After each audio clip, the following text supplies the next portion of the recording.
Hello everyone, welcome back to Module 2, General Lesson Management. In this video, I am going to talk about strategies to promote positive peer relationships.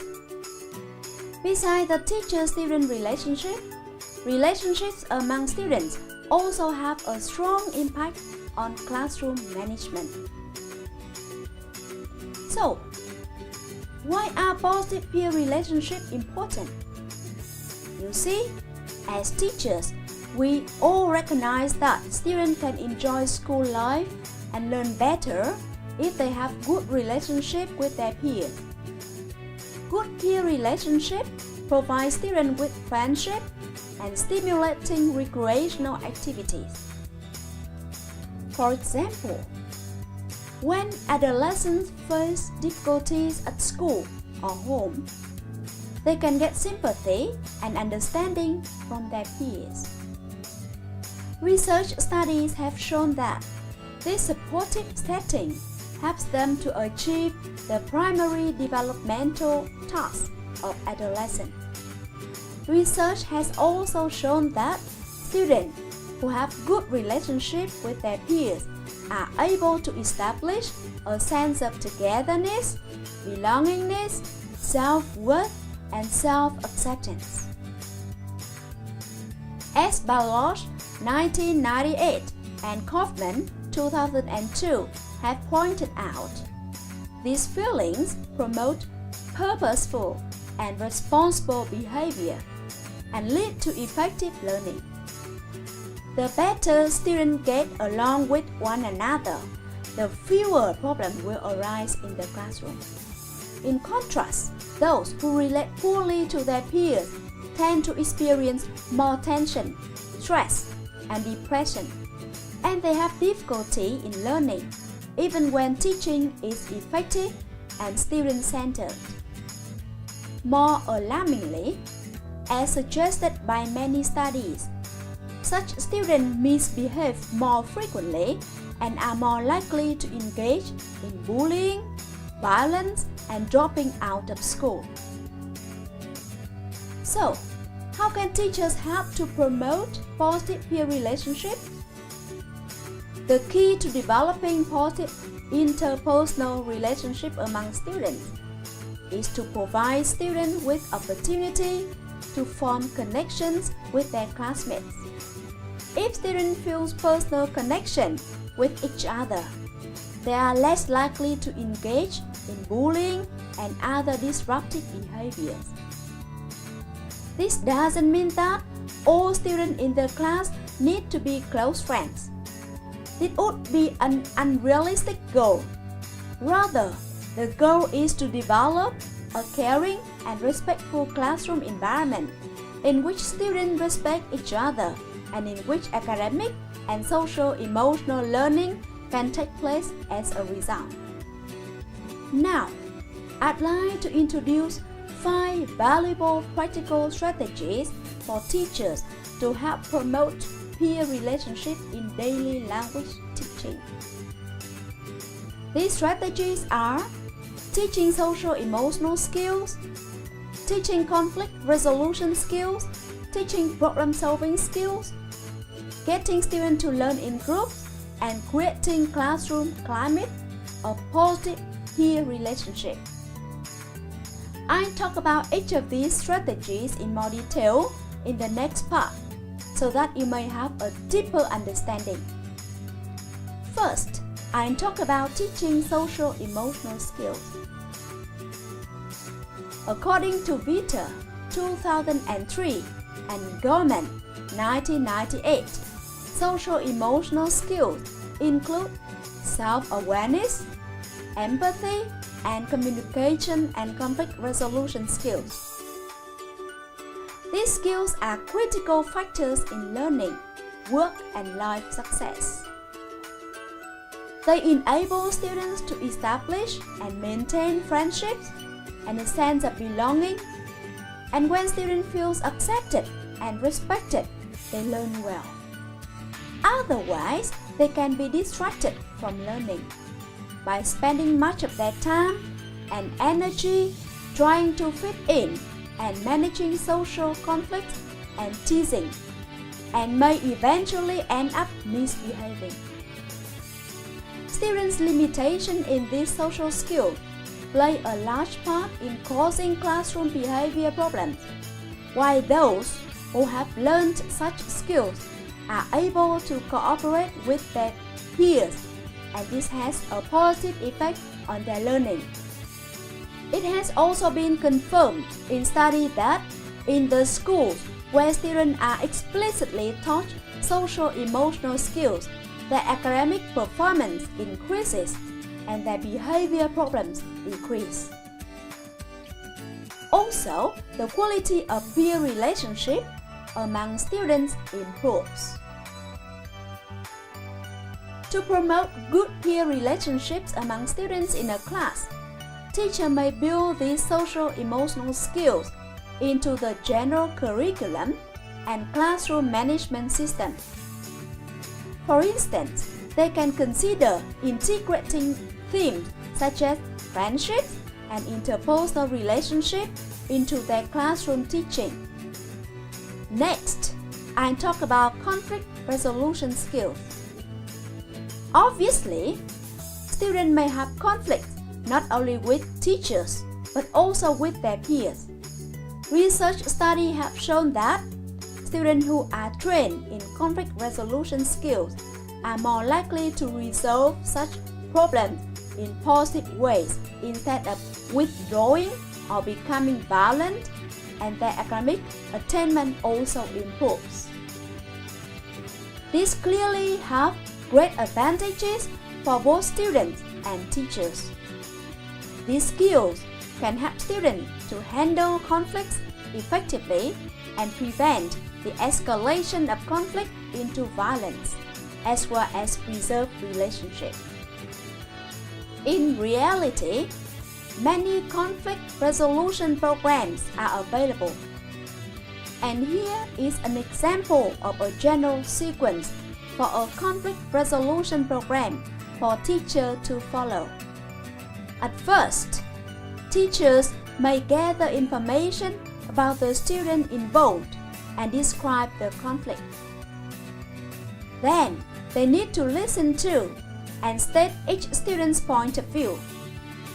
Next is the stage of brainstorming possible win-win solution, followed by negotiation or compromise.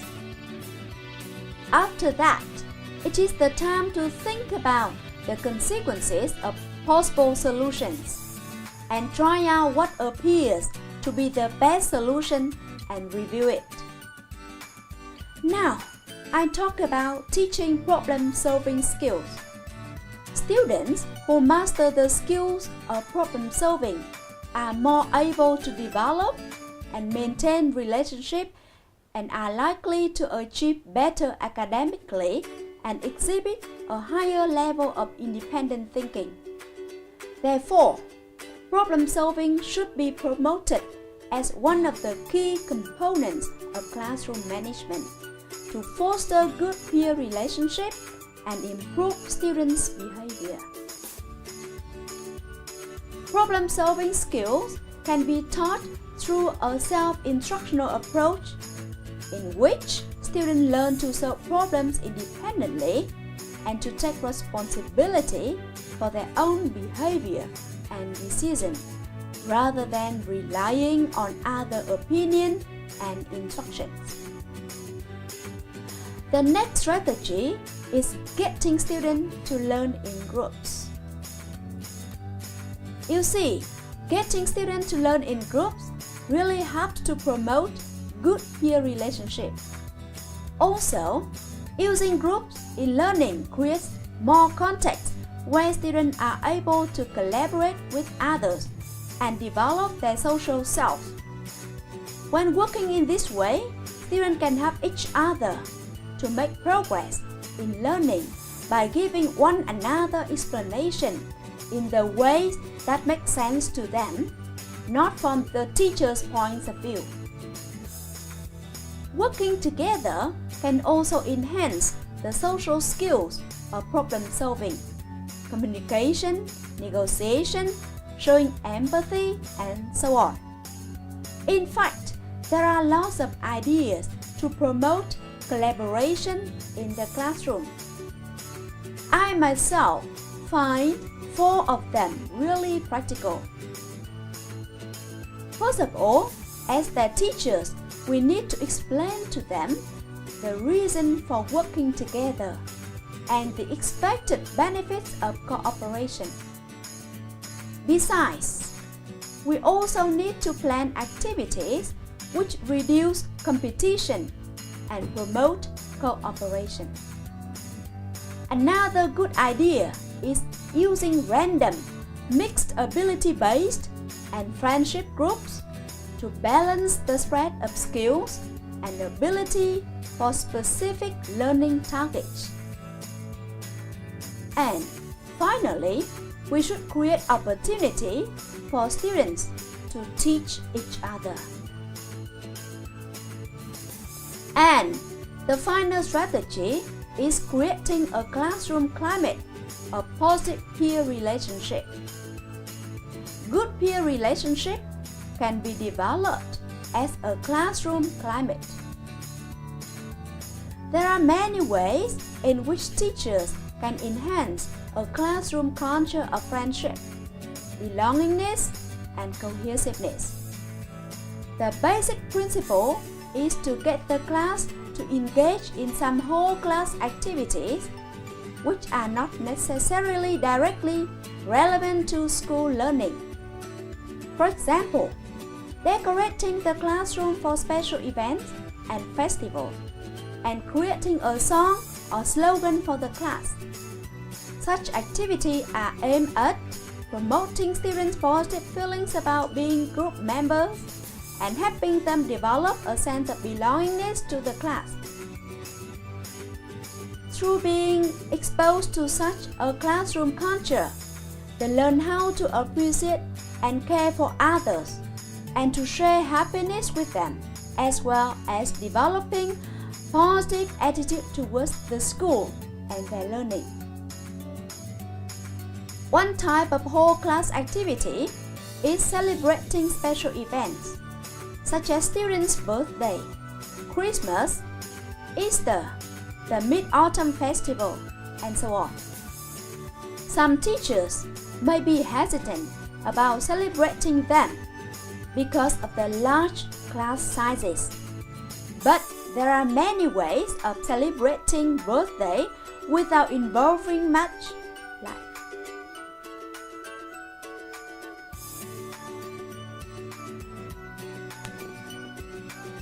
But there are many ways of celebrating birthday without involving much time and money. For example, we can combine birthdays which occur in the same month for a monthly celebration. Or we can prepare birthday cards and circulate them around the whole class for signature. Or we can prepare little birthday gifts for students. We may also organize a special birthday party for the whole class at the start or end of the year. Apart from celebrating special events, some acquaintance games can be used to help students to become familiar with each other. This is particularly valuable at the beginning of an academic year, as it helps to create a warm and secure atmosphere. In short, it is clear that teachers play a proactive role in creating positive peer relationships in the classroom. The peer relationships are boosted when they are equipped with social-emotional skills, conflict resolution skills, and problem-solving skills. They also improve their rapport when they learn together in groups and work together to create a classroom climate of positive relationship. To summarize, in Module 2, we have discussed strategy for general lesson management, strategy in building teacher-student relationships, and strategy to promote positive peer relationships. I hope you will be more confident in managing your lesson, as well as better at building relationships with your students and promoting student-student relationship. Now, you can go to Learn section like. Now, you can go to Learn section, select Discuss, and participate in the online discussion forum. Thanks for watching.